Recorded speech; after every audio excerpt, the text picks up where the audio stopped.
8-beat music.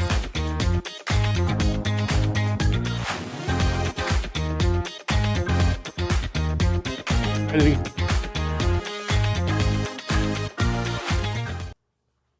All right, and welcome to Tuesday night's edition of Your Community Accountability with Sam and Dave. And tonight we got a special guest with us, and we're going to change courses just a little bit. And normally each week we've discussed some things in the community, things that are people doing. But as I said, we're going to change course just a little bit and talk about a little bit about safety in your home. Yay! So, and I know Lori Joe's hoping that that goes away. So, Peter, you got to get on that weight loss program a little bit more. But anyways, it's my pleasure to introduce a good friend, Mr. Doug Newman, owner, operator of Cleanway Cleaning and Restoration. Doug, thanks for joining us tonight. Thanks, Sam and Dave. I'm real proud to be on your show tonight. We appreciate you, Peter. And exactly what is it that your company does? Well, our primary function is air duct cleaning. We have two crews that, when we get busy, we have two crews that'll go out and do that, either residentially or commercially. And we've been doing that since around 1989 for the air duct cleaning. Okay. Now how'd you get involved in doing air duct? Just something that happened to lend itself to at the time, or? Well, that's a good question. The company started out strictly as a carpet cleaning service, and we were doing good with that. This was long before the internet as well. Most of our business is drummed up now from referrals and Google and the internet and Facebook and social media and stuff like that. But back then, we actually had a telemarketing room, and we had 6 or 8 ladies that would line up the stuff for carpet cleaning, and we kept 2 or 3 trucks going. Well, that's good. But what made me get into the air duct cleaning? Number one, I have allergies and asthma.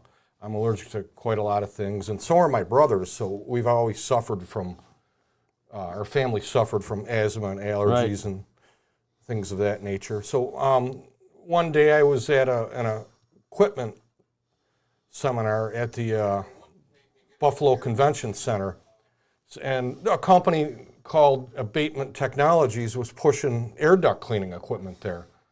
And I thought about that, and nobody in town was air duct cleaning yet. There was a couple furnace companies that had some equipment. It wasn't able to really clean the ducts the way the abatement technology equipment cleaned it. So I bought into it. I financed the equipment, and there it went from there. We're air duct cleaning and helping people breathe, clean, healthy air after they had their air ducts cleaned. And since then, it's really picked up a lot. There's a lot more companies locally now, to compete with too. But that's how it is. Right. Well, and that's really, it's something to really think about because, I myself have allergies and asthma, and Niagara Falls has a lot of older homes and all the hot forced air. And I think it's something that people don't think about, cleaning the air ducts. In fact, you look, especially this time of the year when people are blasting those furnaces, and all of a sudden you see, homes catch fire, and it's a furnace fire. I'm just going to back up 1 second. So we're going to be popping up some pictures here, folks, of some of the cleaning jobs that Doug's done, what some of the insides of some of the ductwork looks like. And when I saw these pictures, I was like, holy crap, that's what's in these ductworks.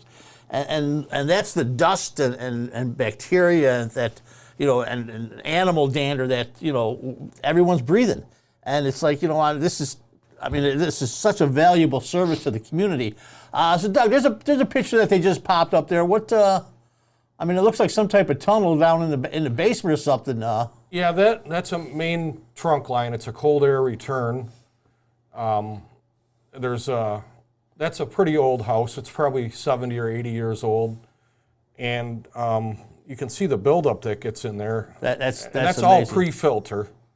But all that stuff is being drawn towards the filter and into the furnace. And as we all know, filters, they might filter out 98% of the dust and debris that's in there. Right. Who knows what's in there? They're all different. So that's the cold air return, which is drawing air from your room back into the system. That's correct. You have cold air return registers, and those are the ones typically without levers on them. So you want to keep them clear, especially on the newer furnaces, because if they don't have enough airflow on the newer furnaces, you're gonna have malfunctions, and it's going to break down if you're not getting enough airflow, and it's going to be costly to fix. These newer furnaces are real sensitive, and they're not anything like the old furnaces. They're not cheap to fix. So keeping the air ducts cleaned, keeping the filters changed 4 times a year, it's imperative on the newer furnaces. 4 times, yeah. I mean, I do mine twice a year. Yeah. Spring and fall, and that's about it. But, it's probably like changing oil every 3,000 miles or every 3 months. Change your air filter on the furnace. Yeah, and these furnaces don't really come with instructions, or HVAC systems don't come with instructions, but it is imperative to change the filter 3-4 times a year. Also to have the furnace serviced, by a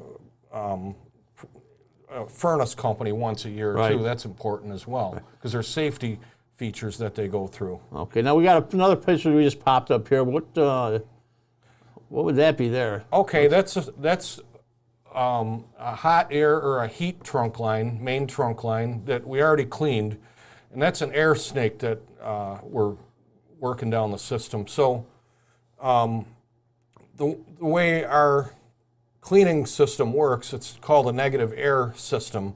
And what that is, there's all different types of equipment that can be used. And we have 3 or 4 different systems. Some are for commercial and residential, some are for bigger and smaller systems. But on this particular job, we're using a outside vacuum. This isn't any portable equipment that a lot of the companies have. Mm-hmm.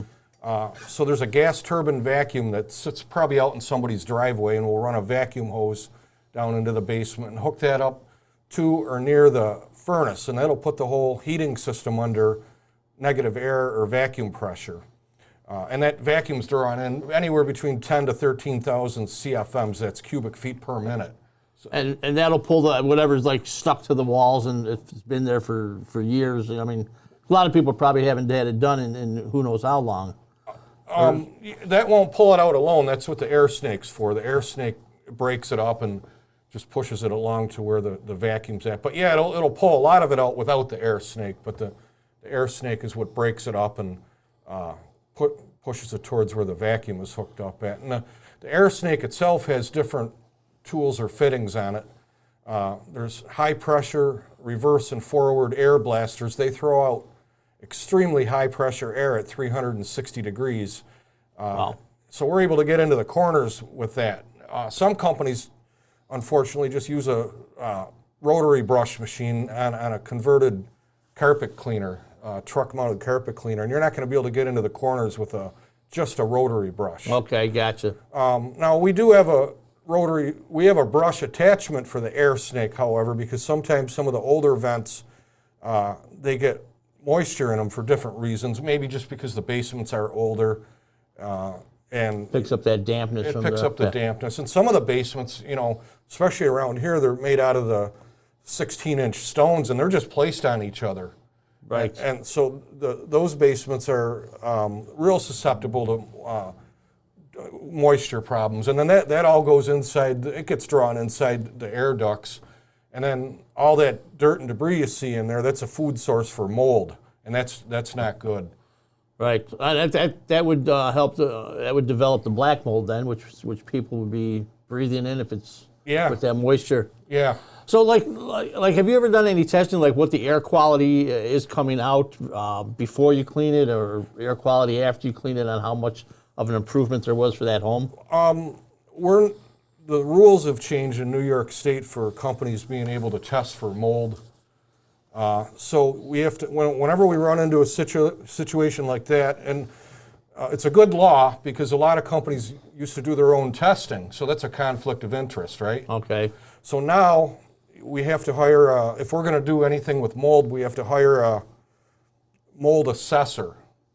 And they'll come in and they'll pre-test for mold. And then there's always mold in the air too, so they'll actually test for outside mold to see what the indigenous species are, and then test inside. And then you can do your air duct cleaning, and then they'll test after that. And then if everything passes, they'll write the report up and hand it to the customer. Right. Now, on a typical, one-family home, ranch style, how long does it take to run the whole process? It takes about a half hour, 40 minutes to set the equipment up. There's, like I said, there's a gas turbine vacuum to set up outside. Mm-hmm. It comes in 2 pieces. There's a bag collector on it. Then there's an industrial air compressor too. Okay. So we have to set that up, and then we have to run the vacuum hose down to the basement. Now we could either go through maybe a basement window. We try to do that during the winter just to keep the customer warm, because we're going to have the furnace off for several hours. Oof. So our first option is the basement windows, and then we'll run a hose through there and block it off a little bit. Right. Second option is just a house window. Open the window halfway up, run the hose through, and then close the window and maybe put some painter's plastic on it to help keep the heat in the house and keep the people comfortable. That's good. So that's part of the setup, and then we run it down into the basement, and then part of the setup is we have to drill some holes into the HVAC system. So we're going to drill a hole. I had a diagram up here somewhere. Maybe I don't see it there. It was a blueprint of a HVAC system. There we go. Okay, there is that it on the bottom right there? Oh, there it is. Now. Okay, so you can see all the heat pipes and the cold air panning and the cold air return. Every one of those heat pipes has to have a 1-inch hole drilled into it in a good spot too. We want to have it before the damper, if there is damper doors. So we have to determine where to drill the 1-inch holes in all the heat pipes, and then maybe 6 or 8, maybe 6 of them on the main trunk lines. And then for the cold air panning, we're going to drill about 2 or 3 in each one of them. Then we want to drill some holes in the end caps so we can see down the main trunk line and use our cameras to make sure everything's getting cleaned up properly. Yeah, I was wondering, because when I was looking at the diagram, I saw them little holes, and then actually in the house I'm living at now, I happened to be looking. It's like, all right, there's a couple of these little holes that, but I didn't know what they were for. Well, that's good news. It was cleaned at one point. Right. Yeah. So I don't know how old the house is, but at least it was cleaned at one point, and that helps a lot too. So whoever cleaned it, let's just hope they did a good job. Right. And if you don't know how long it was cleaned, you're probably due for another cleaning as well. True. So, now we have any more pictures over there that we can pop up here? Because there was one picture that was really interesting, and I couldn't tell what it was, but there was this great, I thought it was a big old dust ball in the corner, and I think after talking to you, discovered it was a mouse that was making its home in one of the ducts. Maybe we don't have it there. Oh, yeah. Well, we get quite a few calls. The rodents like to get into the house in the wintertime. They want to live and eat and breathe just like we do, too. So they get into the air ducts, and unfortunately they die in there. And when a mouse or rodent dies, we've pulled some pretty nasty things out of people's houses. When they call, they want us there right away when something's dead in there. So we've pulled out dead mice, dead squirrels, dead possums. Oh my God, it's and now keep in mind our equipment is designed to, move out dust and debris. Not an animal. Right, so we have to find where the animal is and then cut into the trunk line or wherever it's at and then physically remove it. Now here's a question I have. Okay, you got these air ducts and they're full of dust and debris and whatever, and you get, how does you got your furnace in the basement, you got the ductwork from the top of the furnace going out. Yeah. So how do they catch on fire? What would cause that for that dust to catch fire? Well, there's several things, but that's a good question, Sam. Number one, a lot of the older furnaces, like you're always pulling this dust and debris from the cold air returns into the furnace, so it can be heated up. But your filter only filters 98%, so 2% of that air is unfiltered and it's going into the furnace. All right. So that's bringing the dust in. So on the older furnaces, what normally causes a fire is maybe a bearing starting to go bad on the blower. And then, you know, all the electrical components start to shake and move around a little bit. And over time, you know, you got dust built up in there, if it's not maintained properly, of course. And then over time, the electrical contacts start to loosen up a little bit. And then at one point, all it takes is an errant spark, and then bang, you have a furnace fire. Just runs right through the whole ductwork system. Yeah, and the worst wire to get loosened up is the ground wire, obviously. Oh, geez, that's crazy. Now, we did talk a little bit about some of the newer homes and the issue with snow coverage. And I think we do have a photo of that somewhere here that will get popped up. And what's some of the issues? Let the folks see that. And so many issues there. Now that looks like it's pretty close to the ground. Yeah, this is some of them are different than others. This isn't something that we do, but if we're at a customer's house during the winter, I'll certainly do a safety check for them. And you know, if they're elderly, of course, we'll get a shovel out. But this is the newer furnaces right here. So that's their PVC exhaust right there. Okay. And there's PVC clean air intake. So, I mean, common sense tells you if you're going to get the exhaust plugged up with snow and ice, you're going to have CO2 poisoning in the house, and that's not good. So, I mean, why would they even put them that low? Why wouldn't they put them up higher where you're not going to face the possibility of them getting plugged up? Well, I think that's something that should be brought up to some building inspectors in the Northeast where you get a lot of snow from. Yeah. But I see different setups in different towns and villages and cities, and some are like that, and some are set up higher. And I think that should be probably brought up to some of the code enforcement. Right, because like at my house, those are on the side of the house that we don't go. Yeah. And I mean, fortunately, so it's out of sight, out of mind. Out of sight, out of mind, exactly. Yeah. Fortunately, ours are about 4.5 feet up off the ground. Well, that's how I think it should be.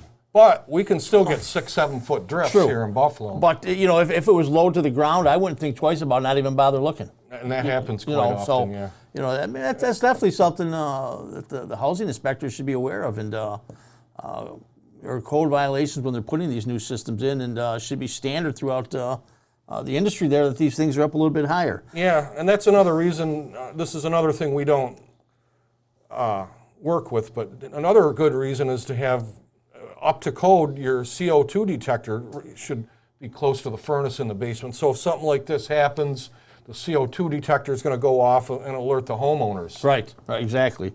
In fact, ours did about a year ago, and I didn't know it was happening, and got a hold of a good buddy of mine, Jay Zona, who's a fire captain, and we got a truck down to because I didn't know what was going on, and fortunately it was just a bad battery, but I didn't know what was going on, and so good old Niagara Falls Fire Department saved the day again, and they said, just everything's fine, it's just a bad battery, and they ran out and got one, and that was taken care of. Now another big thing with safety and dirty ductworks, and it's something I think you see a lot of times, is dryer vent fires.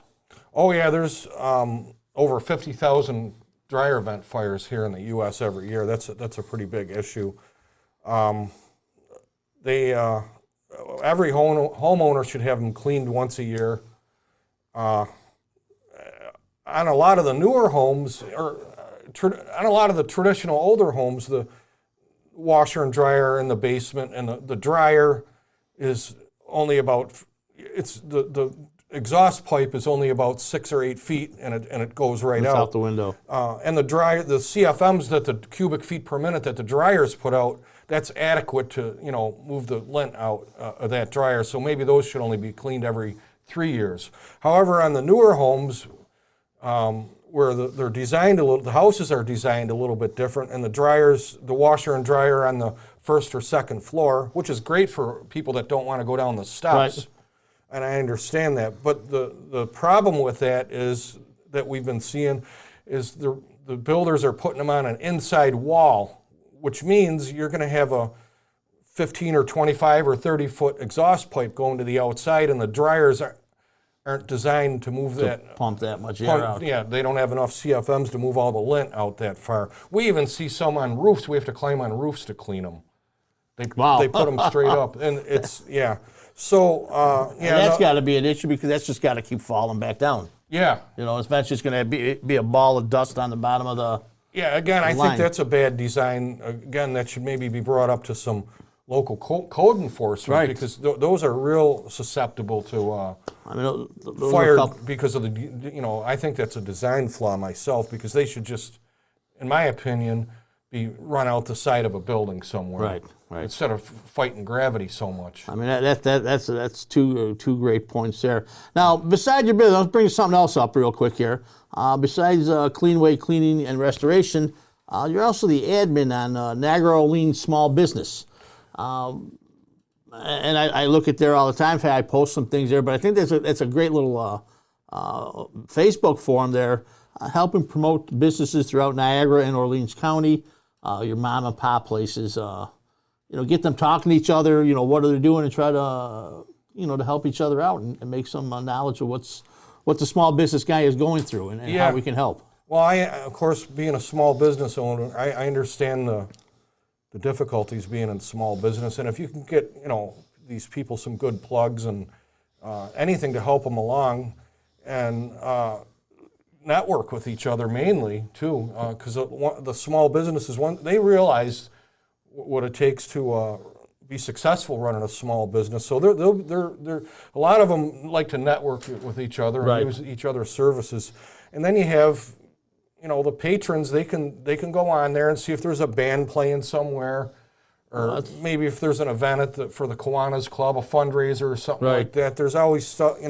There's always stuff for the community to get involved in with doing, and that's been growing too. So I encourage everybody to go on to Niagara Orleans Small Business Forum and just join. It's great. Well, and that's right, folks. I mean, you get over there, see what's, there's a lot of bars and restaurants, and get over there on that page and see what some of these local businesses are doing. You want to try somewhere different to eat.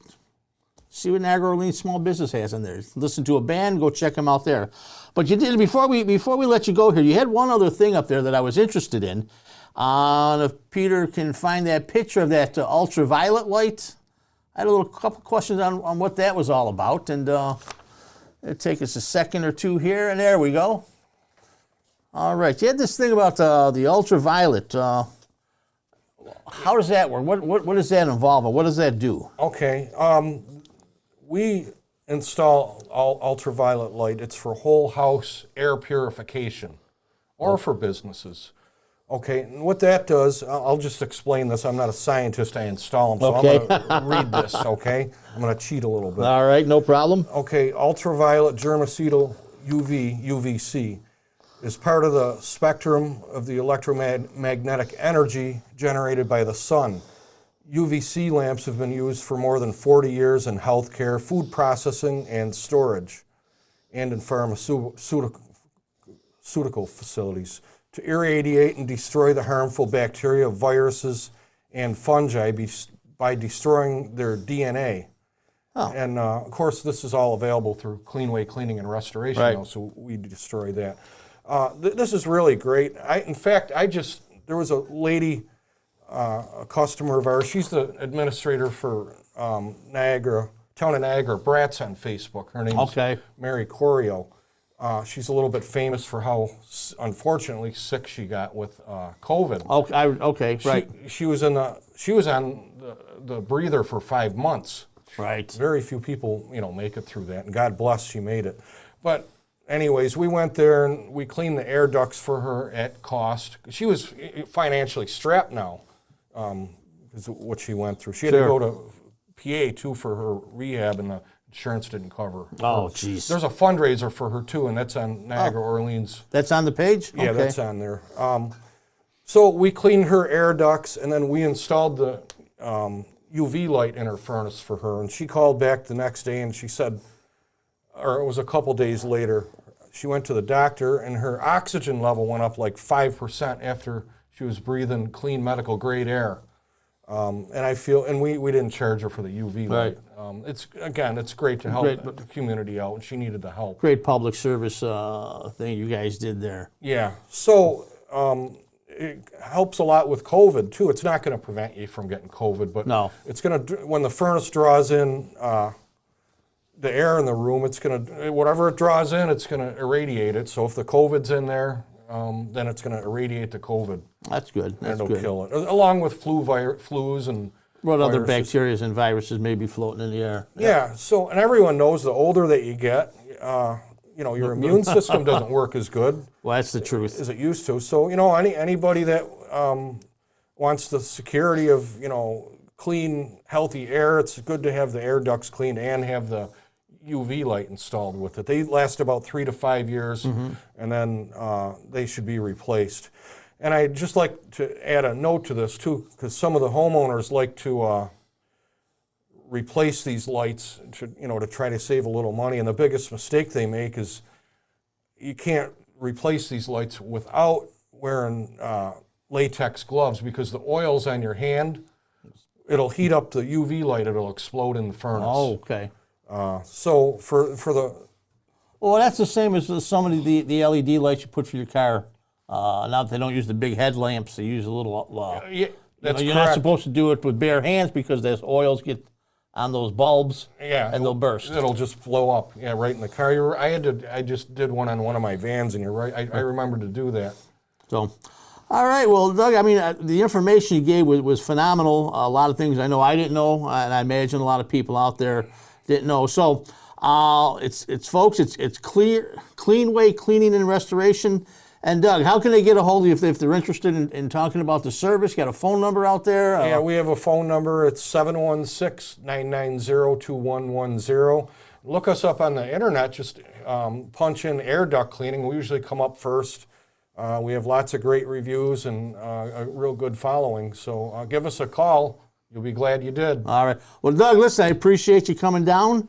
And like I said, a lot of great information, and we'll definitely be in touch because we got a couple other things we wanted to talk about you down the road. I know you're interested in doing a little commercial here and there, and let's see what we can do. Okay, sounds great. Once Thanks again, for having me here. Thanks for Sam joining and us Dave. today.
Okay, and we are back. And again, huge thank you to Doug Newman from Cleanway Cleaning and Restoration out of Niagara County. Again, thanks for all the information. So, Dave, what is going on there, buddy? So he cleans ducks. Does he clean chickens too? Ducks, D-U-C-T-S, not animals. Oh, man, I thought we were doing something on duck cleaning. I didn't know. Oh, we were talking, really? Oh, wow. Dave, go back to sleep. Oh. Anyway, yeah, I actually do have something, and it's a little bit to do with our friend in there. It's his country, so. Okay, go ahead. Shoot. With Canada? Hey? Okay. I don't know if you heard about this. Okay. I don't know. They had a Canadian cop visit a woman. Okay. And because she was on Facebook, and she says, "Did you?" I got the story right here, actually. Yeah, it was on my Facebook page since last week. Well, that was last week. He's This slow is to the this week. upkeep. Canadian cop visits woman home, admits police are monitoring her Facebook group. What was the Facebook group? Hands her into the peaceful protest. Nice knowing that we were being watched. Oh, wait a minute here. Ontario Provincial Police on Friday evening told the Blaze it is aware of the video showing a member of the Provincial Liaison Team, liaison, whatever that word is, on Thursday speaking to a citizen. The agency added publicly available information is used at PLT to identify event organizers for outreach, proactive contact. But basically what happened is this female police officer came to her house. And, yeah, she had a cell phone video, and it begins with the resident opening her door and asking the officer for her name and badge number. After which the officer hands the resident her card along with some information about peaceful protests. The resident asks, so you saw something on my Facebook?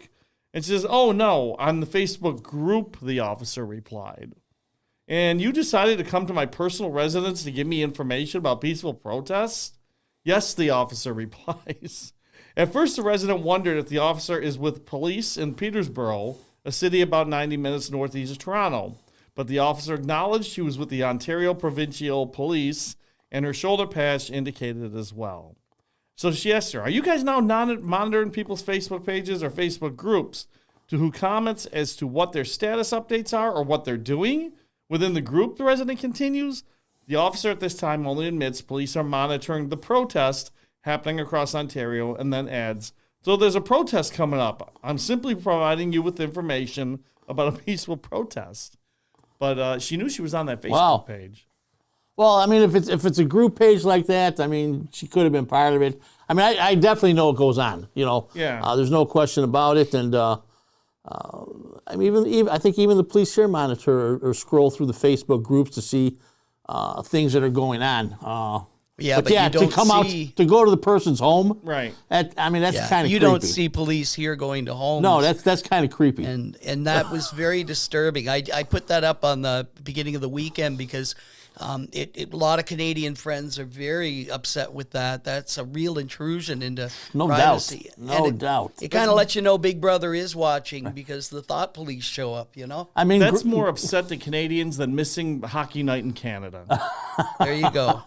I mean, granted that, you know, they know where you are when you're there. And, you know, I mean, they can't tell me they don't track us and know everyone's whereabouts or have the ability to do based on these smartphones. You know, there's not too much that is private. I don't believe. Right. But anyway, there's a few things going on here in Niagara Falls. First of all, we did speak last week with Jill Shaw, and she spoke about her snowman event, and that snowman event is happening Saturday, February 19th, and I think Peter's going to try to get it up there before I speak about it all, but if not, no problem. I do have, there it is. Okay. It's the snowman build, and I believe this is her third year doing it. It's going to be Saturday, February 19th at Legends Park, which is right behind the library and the old YMCA and right across from the old Trot building. Legends Park, they're going to come on down. 2 o'clock is when the event starts. 2 to about 4:30, and then there'll be a judging of the best snowman for the kids. And our very own Sean Levick, the host of Niagara Graffiti, and Crystal Ann, host of Glass Roses, will be 2 of the celebrity judges, and I'm not sure if they have any other judges. But they have Kenny Hamilton's going to be there. And another woman whose name escapes me. I was talking to Jill this morning. Okay. So there'll be about 4 judges out there. And I believe pizza is being supplied by Tim Heater. And there'll be donuts and hot cocoa or just hot cocoa in the pizza. But you know what? Come on down. It's going to be a good time. Niagara's Vox will be out there to record it. And I don't know if we're going to be able to live stream it. Yep. Okay, yep. We'll we have live our stream hot spots, so we'll be good. So if you can't get out there because you don't like the cold, check out Niagara Vox's homepage, and you'll be able to see what's going on. It should be a fun event for all, and I got to commend Jill because, you know, here's somebody in the community that's doing something for the kids, and she's doing it from her heart, and she's doing it for all the right reasons. Jill, once again, thanks for being and doing the things that you do. I know it's greatly appreciated. Another thing, in fact, I was just reading another article today in reference to casino money. Right now, apparently, the Seneca said that they wanted to go back to the table and they were going to pay it, and they had agreed. They put $470 million in casino funds in escrow that will go to New York State. But now the Senecas, they want to find another decision by, I think, the federal government on whether these funds are payable or not. Now that $470 million to go to the state, we get 0.25% off of that, and then from that it goes out to the Seneca Niagara, or the city of Niagara Falls. Buffalo will get some, Salamanca will get some of it, and then our share of it we have to dole out to Niagara Falls Memorial Medical Center, to the airport, and I think there's a couple other entities in there that will receive the funds. And out of that money that's left, I think we're probably going to see.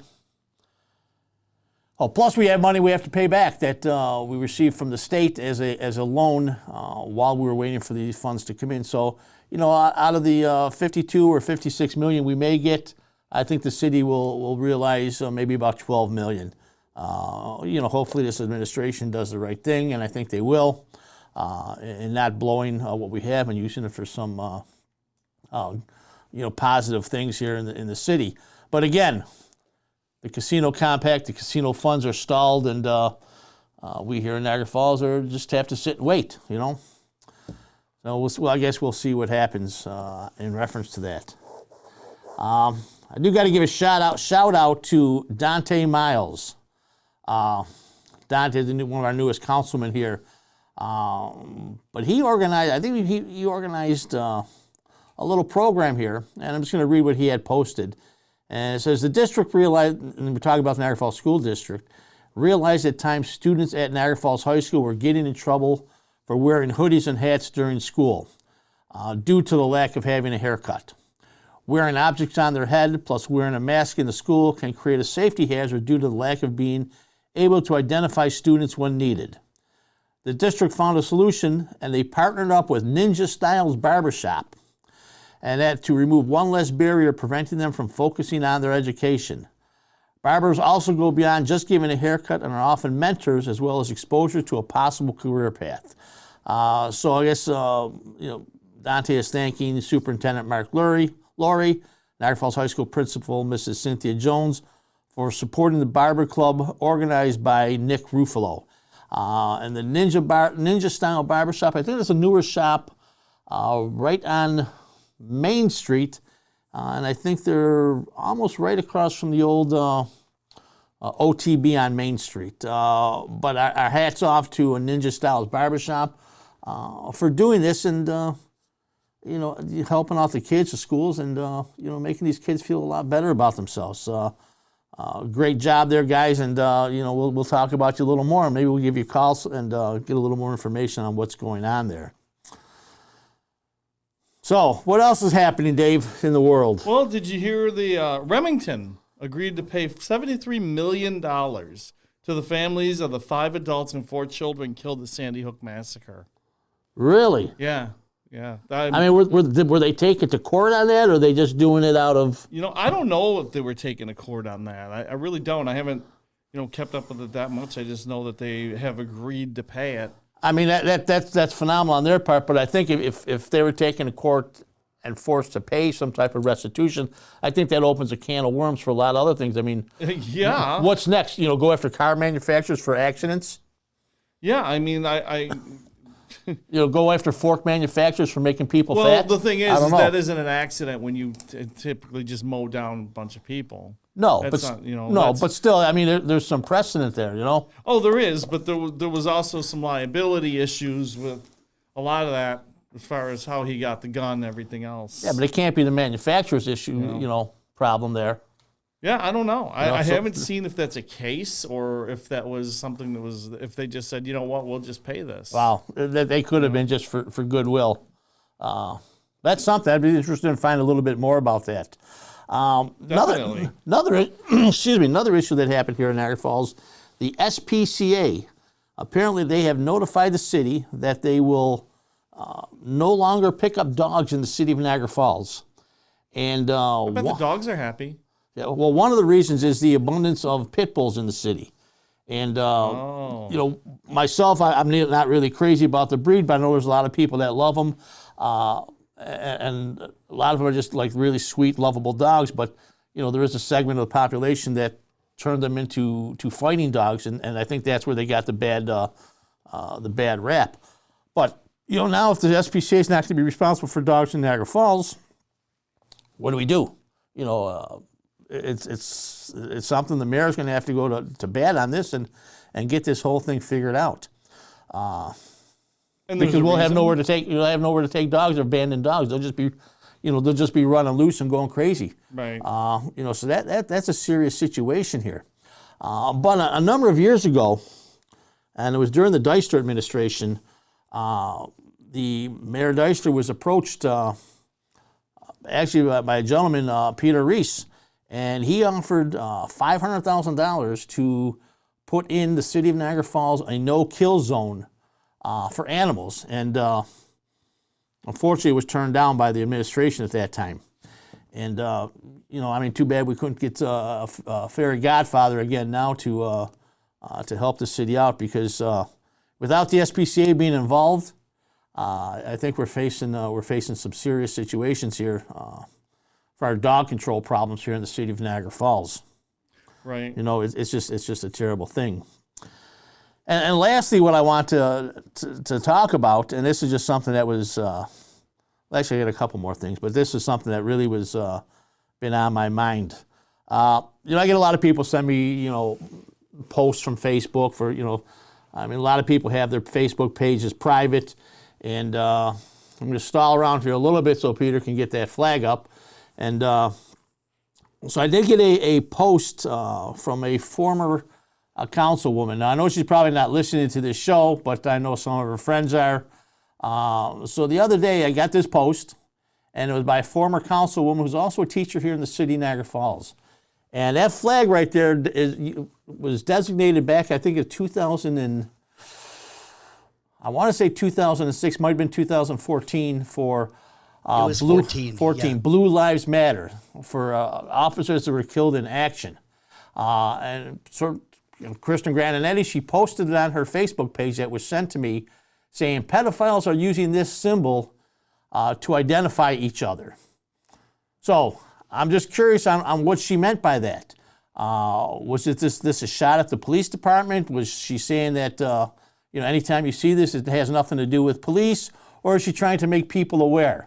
I really think, as an educator, it should have been incumbent on her to explain it a little more, saying, people, if you see this sign, they're trying to say it's about pedophiles, but it's not.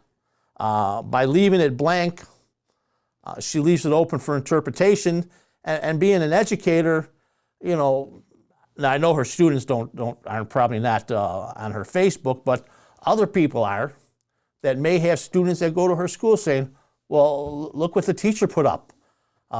This has nothing to do with cops. It's about pedophiles now. And she does teach at a school that has a very low trust of police officers. And one thing I know, especially was talking to Sheriff Filicetti here, is they're trying to build more bonding within the various communities to show, you know, police officers and sheriffs, they're not the bad guys. They're there to help you. So, you know, Kristen, if this is a misunderstanding and you meant it to say something else, let us know, because I want to give you credit if this is something that you're trying to bring to light, or was this just a shot? This is probably just a Facebook post of a share, because there's like 6 flags that do the same thing. Exactly, but by not saying why you put this up, I think she probably just came across it and said, "Oh, I think I'll just share that. People do it all the time." Yeah, but you know, when you're a teacher, you got a little more responsibility than that. But it does. There's like 6 flags. Oh yeah, of the same kind, same saying. It's just it's more Facebook. It's idiocy, Facebook. Yeah, exactly. You know, but she should have explained. You know, this is what people are saying. You know, just be careful. Yeah. You know, there should have been a little explanation. But anyways, over on my weight loss journey, as I said, I would talk about it every week. Still trying to find out what happened to me when I had that the heart stoppage. So I really haven't been hitting I haven't hit the gyms at all to do any type of exercise, so I'm not able to burn off any excess calories. I have been watching what I eat, so I'm down to 386, which is still a drop. Not where I really want it to be, but until I get the okay, I go to the cardiologist tomorrow, and hopefully he has some answers for me. So once I get the okay, when I can start doing some things, I'm just going to be out there pounding and really dropping the weight as fast as I can. How's the breathing? You know what? It's clear. Everything's clear. I got the oxygen machine I use once in a while. Like if I come in and it's really been cold outside, I'll use it. And so as far as walking, can you walk distances or can you? Yeah. I just don't exert myself too much right now because, I want to find out what happened and why it happened. Yeah. And I think a lot of it is mental. It's just weighing on my mind. Yeah. And so. But hopefully tomorrow we get some better news, at least a couple answers on what's going on. Yeah, I got my blood test on Thursday, so we're gonna turn this into the old guys talking about the health issues. You ain't lying. I got my blood test on Thursday for my appointment on the 22nd. That's my. I haven't been there in 2 years since COVID. Right. I haven't had my physical done at the VA, so. Gonna get that done and find out, hey, where's the blood pressure situation at and stuff like that. Right. And then you got Peter, who's all broken up still. Well, yeah. What are you gonna do there? Yeah. Broken down guy. So finally, what do you think about the Super Bowl game? I thought it was like watching a wild card game between 2 9-7 teams. Yeah, but it's all relevant. I mean, I thought it was gonna be a more exciting game. I'm glad it wasn't a blowout. It was horrible. Okay, honestly, it was horribly played. Yeah, by both teams. A few injuries here, and then it really didn't get excited until that little scuffle on the sidelines. Yeah. And then Arnold woke up, Yep. and he turned into a madman. And he did. I mean, Burrows got sacked 8 or 9 times. 7. 7 times. I mean, it's And tough to win games like that. He can't get outside the pocket. Right. And that's everybody's saying he's going to be this great quarterback and everything. And you look at the other great quarterbacks in his own conference, he doesn't measure up. He can't get outside the pocket. He doesn't have the arm. He's good. He definitely. But you know what? That's his line. If he had a better, he could win a Super Bowl. Right. Because you know what? Because he was that close to winning a Super Bowl. Yeah. Even if he doesn't win one from this point forward, it's not because he can't. Right. And you're going to hear that. Well, he didn't win the Super Bowl. The dude was there. Yeah, 31 quarterbacks a year don't win the Super Bowl. Right. So he had a chance. He had his opportunity. Right. But I think they spent some money on that offensive line, and I think that'll definitely help them out a lot there. And I do have to say something about the halftime show because my son told me that. See, now when we were watching it, we watched it with my volume on my TV wasn't that great, but Chris told me, he says, if you would have listened to it with a good speakers, he said they were killing it. That's what Chris said. He said they were killing it. Well. Like I say, and I've said it since I first heard it, you can't spell crap without rap. Yeah. And when it first came out, I didn't like it. I don't like it today. But that's me. Get off my lawn! That has nothing to do with that. I didn't like it when I was young. I'll listen to funk music, George Clinton and the P Parliament Funk. I love them guys. But just rap, I just can't stand it. I would have liked to see Eminem do another song. That's his most iconic song, so I understand why he did it. But he's got a lot. He's got better stuff. Well, you know what? They had 13 minutes. Yeah. So I mean, you got to do your go-to song. So. And Eminem did the kneel. Well, yeah, but that was part of that song, I think, or something. No, that was part of him paying tribute of respect to Kellen Kaepernick. See, I've heard different. I've heard different on that. No, it wasn't. Yeah. It wasn't part. Well, of then now I hate him even more. But anyways, folks, next week, the first couple of weeks of this month, we had on. I heard Eminem don't like you. What did I do to him? He don't like you. I never did nothing to him. I'm just telling you. All right, well. Better watch out because he's gonna make a rap about you next, and it ain't no gonna problem. And when he does rap battles, it's over. No problem. It's over. He don't lose. He's a punk. But anyways, ask Kelly. Ask Machine Gun Kelly, man. I don't know, because I don't know them guys. But anyways, any final words, Dave, before we wrap things up here? I got my Sabercert jersey on. I don't know why I wore this today, actually. It does match the hat, though. Right. Oh, by the way, anybody looking for a fantasy, RV Fantasy Tours, look them up. But, never mind. I won't go any further than that. All right. Peter, any final words before we wrap things up over there in the control room? Actually, just want to thank Patty Sean, for doing you're a right. great job here today. She's been doing the switching the last little while, so great. Well, that's having good, her, Patty. Having her part of the team. You're learning. Hold on one you're second. I have to address Sean real quick. Okay. Sean, I agree with you, actually. Rap Devil was better than Kill Shot. I totally agree with you. You didn't hear Rap Devil?